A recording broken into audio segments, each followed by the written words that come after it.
रामकृष्ण हरी माऊली. आज आपण 1217 पासून सुरुवात करत आहोत. असो मागे झाले पुढे गोडते चांगले, आता माझे मनी काय अपराध न मानी. नेदी अवसान करिता नामाचे चिंतन, तुका म्हणे बोल तुझ आधीच गोविले. तुका म्हणे बोले तुझ आधीच गोविले. हे देवा, मागे झाले ते झाले, आता पुढे तरी गोड चांगले व्हावे. आजवर माझ्याकडून झालेला अपराध तू मनात आणू नको. माझ्याकडून होत असलेल्या नामसंकीर्तनाला थांबू नको. तुको म्हणतात हे मी पूर्वीच तुझ्याकडून कबूल करून घेतले आहे. मातेविन बाळा अनेक न माने 16, तैसे झाले माझ्या चित्ता. तुझविन पंढरीनाथा, वाट पाहे मेघा बिंदू. नेते चातक सरिता सिंधू, सारसाशी निशी ध्यान रवीच्या प्रकाशी. जीवन विन मत्स जैसे देनू लागी वस, पतिव्रते जिने व्रताराच्या वर्तमाने. कृपणाचे धन लोभ्या लागली जैसे मन, तुका म्हणे काय तुझ विन प्राण राहे. आईशिवाय बालकाला इतर काही सोहळे आवडत नाहीत. हे पंढरीनाथा, तसे माझे चित्त तुझ्याशिवाय कोणालाच मानत नाही. जोपर्यंत स्वाती नक्षत्राचा पाऊस पडत नाही तोपर्यंत चातक पक्षी नदीचे सागराचे पाणी पित नाही. सारस पक्षी सूर्योदयाची वाट पाहते, कारण सूर्योदय होता क्षणी त्याला आपल्या प्रियेला भेटायचे असते. पाण्या वाचून मासोळी तडफडते, गाई वाचून वासरू तळमळते, पतिव्रता आपल्या पतीच्या वर्तमानावर जगते. कंजूस माणूस जसा धनाचा लोभाने जगत असतो, तुकाराम महाराज म्हणतात ते विठुराया, तसा माझा प्राण तुझ्याशिवाय तळमळत आहे. तुझ ऐसे कोणी न देखे उदार, अभय दानशूर पांडुरंगा. शरण येती त्याची न विचारिशी, दोष न मागता त्यास अडळ देशी. धावशी अडाणी ऐकोनिया धाव, कैवारी देवा भक्ताचिया. दोष त्याचे जाळी कल्पकोटीवरी, नामासाठी हरी आपुलिया. तुका म्हणे तुझ वानू कैशा परी, एकमुख हरी आयुष्य थोडे. हे पांडुरंगा, या जगात तुझ्यासारखा शूर उदार अभयदान देणारा दुसरा कोणी नाही. जे लोक तुला शरण येतात त्याचे दोष न पाहता तू त्यांना मागेल ते देतोस. भक्ताचा अर्थ स्वरातील धावा ऐकून त्याच्या रक्षणासाठी धावून जातो. त्यांच्या कित्येक कल्पकोटी अपराधाची क्षमा करतो. त्यांच्या नामसंकीर्तनामुळे त्यांच्या समोर उभा राहतोस. तुकाराम महाराज म्हणतात, माझ्या एकाच मुखाने आणि थोडक्या आयुष्यात मी तुझे किती गुणगान करू. काय तुझे उपकार पांडुरंगा, सांगो मी या जगा माझी आता. जतन हे माझे करुणी संचिते, दिले अवचित अनुनिया. घडल्या दोषाचे न गालीत बरी, आली यास थोरी कृपा देवा. नवते ठाऊके ऐकिले नाही, न मागता पायी दान दिले. तुका म्हणे याच्या उपकारासाठी, नाही माझे गाठी काही एक. पांडुरंगा, तुझे माझ्यावर असलेले उपकार मी या जगात आता कोठवर सांगत बसू. तू माझी मागील कित्येक जन्माची पूर्वपुण्याई साठवून माझ्या हाती दिली आहेस. माझ्या हातून घडलेल्या अपराधाच्या दोषाचे फळ मात्र मला तू दिले नाहीस. नाहीतर तुझी कृपा माझ्यावर कशी झाली असती. मला यापूर्वी माहीत नसलेले अलौकिक दिव्य असे तुझ्या कृपेचे दान तू मला दिले आहेस. तुकाराम महाराज म्हणतात, या तुझ्या उपकारातून मुक्त होण्यासाठी माझ्याजवळ काही नाही. मी तुला कधीच काही देऊ शकत नाही. वाळून या जन सांडी मजदुरी, करशील हरी ऐशे कधी. आठविन पाय धरून अनुताप, वाहे जळ झोप नाही डोळा. नावडते जेव्हा अनेक प्रकार, आवडीते फार एकांताची. तुका म्हणे ऐशे धरी तो वासना, होई नारायण साय मज. हे भगवंता, लोक माझा धिक्कार करून मला वाईट टाकतील असे कधी बरे करशील. पश्चातापाने डोळ्यातून पाणी वाहत आहे आणि तुझ्या पायाची ती मी सतत आठवण करीत आहे. मला एकांतवास प्रिय आहे. माझ्या मनाला भोगाचे इतर काही आवडत नाही. तुकाराम महाराज म्हणतात, हे नारायणा, मी माझ्या मनीची इच्छा तू पूर्ण केव्हा करशील. सांगतो या मना ते माझे ऐके, गातावरी टेके चांडाळे. म्हणून पाये तर ते बुडते, न राहे पुरते बळ करू. काय ते संचित न कळे पाता, मतिमंद चिंता उपजते. तुका म्हणे ऐशे बळ नाही अंगी, पाहून या वेगी पार ठाकी. मी माझ्या मनाला सांगतो तरी ते ऐकत नाही. स्वतःचा घात करून घेण्यास ते टपलेले आहे, म्हणून ते तरते बुडते. त्याला तरण्यासाठी बळच मिळत नाही. माझे पूर्वसंचित काय आहे काही कळत नाही. ज्ञान घ्यावे तर बुद्धी चालत नाही. अशा परिस्थितीमध्ये मी भवसागर कसा काय पार होणार याची मला चिंता वाटते. आता नको चुको आपुल्या संचिता कृपाळू अकांता रुक्माईच्या आचारावे दोष हे आम्हा उचित तारावे पतित तुमचे ते आम्ही तो आपुले केले शे जतन घडो तुम्हा कुण घडील ते तुका म्हणे विठो चतुराचाराया आहे ते कासया मोडू दिशी हे कृपाळू रुक्माईच्या कांता पांडुरंगा माझ्या उद्धाराच्या तुझ्या कर्तव्याला तू चुकू नकोस. पाप करणे हे आमचे काम आहे तर आम्हा पतिताचा उद्धार करणे हे तुमचे काम आहे. आम्ही आमचे काम व्यवस्थित करीत आहोत. तुमच्याकडून तुमचे काम आता कसेही घडो.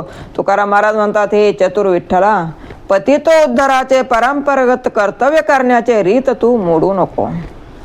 सुख बोलावे ते जीवाचे दानशी विद्युत पायापाशी सर्व आहे. आता याची भले बाकावी करुणा विनियोग तो दान तुम्ही त्याचा आपुले तो येथे केले नव्हे काही साधनाच्या वाई पडू नये. तुका म्हणे दिला देह पिंडदान वेळोवेळा कोण चिंता करी. हे पांडुरंगा मनातील हितगुज तुझ्याजवळ बोलावे तर ते सर्व तुला आधीच माहीत आहे कारण तुझ्या चरणाशी तो सर्व वाहिलेलाच आहे. आता सतत तुमची करुणा भाकत राहावे त्याचे पुढे फळ मिळणारच आहे. मी तुझ्या प्राप्तीसाठी स्वतः होऊन काही साधना केली तर त्याचा उपयोगच होत नाही. तुकाराम महाराज म्हणतात विठ्ठलाला म्हणतात मी माझ्या देहाचे पिंडदान तुम्हाला दिले आहे त्या देहाची चिंता मी आता कशाला करू. कामातुर भय लाज ना विचार शरीर असार तृणतुल्य नवल हे लीळा करिल्याचे लागव प्रारब्धे भाव दाखविले लोभालोभ एक धनाचे ठाई अनेकाचे सोयी चाड नाही. तुका म्हणे भूक न विचारी प्रकार योजे ते तेची सार यथाकाळी. कामवासनेने त्रस्त झालेल्या माणसाला भीती लाज वाटत नाही. त्या इच्छेपुढे त्याला स्वतःचा देह सुद्धा तृणवत वाटतो.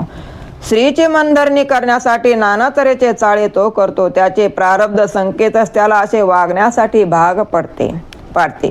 लोभवृत्तीच्या माणसाला धनाचा मोठा लोभ असतो त्यामुळे तो इतरांची पर्वा करीत नाही. तुकाराम महाराज म्हणतात अति भूक लागलेला माणूस अन्न कसे आहे याचा विचार करीत नाही. जे पुढे आले आहे ते भरभर जेवतो.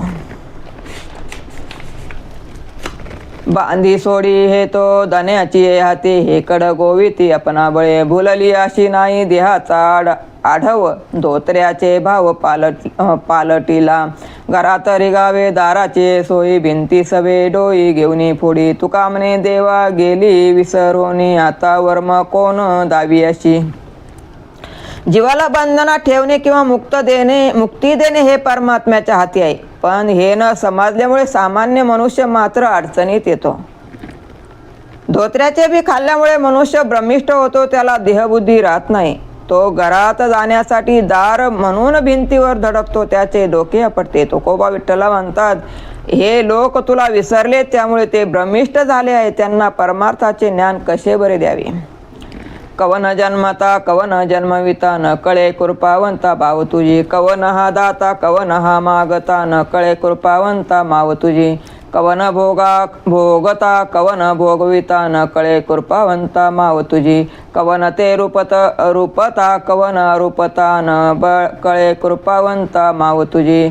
सर्व ठाई तुझे सर्वही झालाशी तुका म्हणे याशी तुझे नाही. या जगात कोण जन्माला येतो कोण जन्माला घालतो हे काही कळत नाही. ही सर्व परमेश्वर तुझीच माया आहे. कोण देणारा आणि कोण मागणारा हेही तुझ्या मायेमुळे कळत नाही. कोण भोगणारा आणि कोण भोगविणारा ही तुझी लीला समजत नाही. कोण रूपयुक्त आहे कोण अरूपयुक्त आहे ही तुझी कृपा माया कळत नाही. तो को म्हणता सर्वाच्या ठिकाणी तूच आहे तुझ्याशिवाय या जगी दुसरे काही नाही. जेथे देखे तेथे तुझीच पावले विश्वा अवघे कोंदाटले. रूपगुण नाम अवघा मेघश्याम वेगळे ते काय उरले. दाता लोटांगणी अवघीच मेदिनी सकळ देव पाठ झाले. सदा सर्व काळ सुदिन सुवेळ चित्त प्रेम असे झाले. अवघा आम्हा तोच झाला शे देवा संसार हेवा कामधंदा. न लगे जाणे कोठे काहीच करणे मुखी नाम ध्यान सदा. वाचा बोले ते तुझेची गुणवाद मंत्र जप कथा स्तुती. भोजन शास्त्र ठाई फल तांबूल काही पूजा नैवेद्य तुझ होती. घालता प्रदक्षिणा निद्रा लोटांगण दंडवत तुझ प्रती देखोन दृष्टी परस्परे गोष्टी अवघ्या तुझ्या मूर्ती झाल्या तीर्थरूप बावी नदी कोप अवघे गंगा जळ झाले महाल मंदिरे नाड्यात नगरे झोपड्या अवघी देव देवाईले देवालये एकेकानी त्या हरिनाम ध्वनी नाना शब्द होते झाले तुका म्हणे आम्ही या विठोबाचे दास सदा प्रेम सुखे घाली धारे. हे परमेश्वरा, जिथे पाहावे तिकडे तुझ्याच चरणाचे दर्शन होते, कारण साऱ्या विश्वात तू भरून राहिला आहेस. त्यामुळे या विश्वातील सर्व नामरूपे मेघ श्याममय झाले आहेस. आता मला तुझ्यापासून वेगळे काही राहिलेच नाही. मी चालतो परमेश्वराला लोटांगण घालतो. ती पृथ्वी परमेश्वराची पाठ आहे. कोणताही दिवस कोणती वेळ ही सुदीन व सुवेळच आहे. मन विठुरायाच्या प्रेमाने भरून गेले आहे. संसारातील सर्व इच्छा कामधंदा आता सर्वस्वी तूच विठुराया झाला आहेस. त्यामुळे संसाराची चिंता कामधंदा काही करण्यासाठी कोठे जावे लागत नाही. तुझे नाम सतत मुखाने घेत राहू. माझी वाणी तुझ्या गुणाचे गायन करते. माझे बोलणे म्हणजे तुझा मंत्र जप कथा स्तुती. माझे चालणे म्हणजे तुला घातलेली प्रदक्षिणा. माझी निद्रा म्हणजे तुला घातलेले लोटांगण. मी भोजन करतो ते तुझीच पूजा समजून करतो. ज्यांना पाहतो ज्यांच्याशी बोलतो ती सर्व मला तुझीच रूपे वाटतात. सर्व नद्या नाले ओढे विहिरी तीर्थरूप वाटत आहे. कोणतेही पाणी गंगाच्या सारखे वाटत आहे. सर्व महाल झोपड्या वाड्या घरे ही मंदिरे देवालय झाली आहे. कानाला ऐकू येणारे सर्व ध्वनी हे नामाचेच आहेत. असे ऐकू येता तुकाराम महाराज म्हणतात, आम्ही विठोबाचे दास आहोत. त्यांच्या भक्तिप्रेमाने भरून गेलो आहोत. जे दोष घडले न पिठे करिता काही सरते तुझ्या पायी झाले तैसे. माझा का हो करू नये अंगीकार झाले ती निष्ठुर पांडुरंगा. यतिहीन नये ऐको ज्या वेद तया दिले पद वैकुंठीचे. तुका म्हणे कारे एकाचा आभार घेती माता भार वाहुनिया. माझ्या हातून जे अपराध घडले ते कशानेही नाहीसे होणार नाहीत, पण ते तुझ्या चरणाजवळ स्वीकारले जातात. असे असताना माझ्याविषयी तू इतका निष्ठुर का झालास की माझा स्वीकार तू करत नाहीस. जे हीन जाती कुळातील आहे त्यांना वेदाधिकार नाकारला जातो, पण तू मात्र त्यांना वैकुंठीचे अढळपद देतोस. तुकोबा विठ्ठलाला म्हणतात की सर्व जगाचा भार तुम्ही घेता, मग माझा स्वीकार का करीत नाही. हरिकथेची आवडी देवा करीतो सेवा दासाची. म्हणून इंडे मागे मागे घरटी जागे घाली तसे. निर्लज्ज भोजे नाचत रंगी भरते अंगी प्रेमाचे. तुका म्हणे विकले देव आपण भावे सवंसाठी. परमेश्वराला हरिकथा करणाऱ्या भक्ताची आवड आहे, म्हणून तो अशा भक्ताची सेवा करतो. म्हणून तो त्याच्या मागे मागे हिंडत असतो, त्याच्या भोवती गिरट्या घालतो, त्याच्या घरी पहारा देतो. ज्या ठिकाणी हरिकथा सुरू असते तेथे तो जनलाज सोडून नसतो. त्याच्या अंगी प्रेमाचे भरते येते. तुकाराम महाराज म्हणतात, भक्ताच्या प्रेमासाठी तो स्वतःला भक्ताला विकून टाकतो. साधन संपत्ती याची माझे धन सकळ चरण विठोबाचे. शीतळ हा पंथ माहेराची वाट जवळीच नीट सुखरूप. वैष्णवाचा संग राम नाम गाणे मंडित भूषणे अलंकार. भव नदी आड नवतीशी झाली कोरडीच चाली जावे पायी. माये बाप दोघे पाहतील वाट ठेवून या कटी करवबी. तुका म्हणे केव्हा देखे न कळस पळाली आळस निद्रा भूकम. विठ्ठलाचे चरण हेच आमचे साधन व हीच आमची संपत्ती आहे. ही पंढरीची वाट म्हणजे माझी माहेराची वाट आहे. ती शीतल सोपी व निर्मळ वाट आहे. वैष्णवाच्या सहवासामध्ये राहून नामसंकीर्तन करणे हीच आमची आभूषणे अलंकार आहेत. आम्हा भक्तांना ही संसाराची भवनदी कधीच आड येत नाही. कोरड्या रस्त्यांनी चाललो असे वाटते. ही माहेरची वाट चालताना मनात विचार येतो की पंढरीला माझे माता पिता विठ्ठल व रुक्मिणी कटीवर हात ठेवून माझी वाट पाहत असतील. तुको म्हणतात, केव्हा एकदा मला विठुरायाच्या मंदिराचा कळस दिसेल असे झाले आहे. ताण भूक झोप दूर पळाली आहे. वेदश्रुती तुझ नेनती कोणी 24 ठेवणी दांडोळीती. आता मज क्षमा करावे ते देवा सलगी ते केशवा बोलिले. तो आम्ही भावे केलाशी लहान ठेवून या नावे पाचारितो. सहस्रमुखे शेष शिनला स्तविता पार न कळता ब्रह्म ठेला. यथार्थवादे तुझन वर्णवे कदा बोलतो तो निंदा करीतो तुझी. सगुण की साकार निर्गुण की निराकार न कळे हा पार वेदश्रुती. तेथे माझी देह बुद्धी ते काही थोर मी अन्यायी तुका म्हणे. हे भगवंता, वेद श्रुती तुला जाणू शकल्या नाहीत.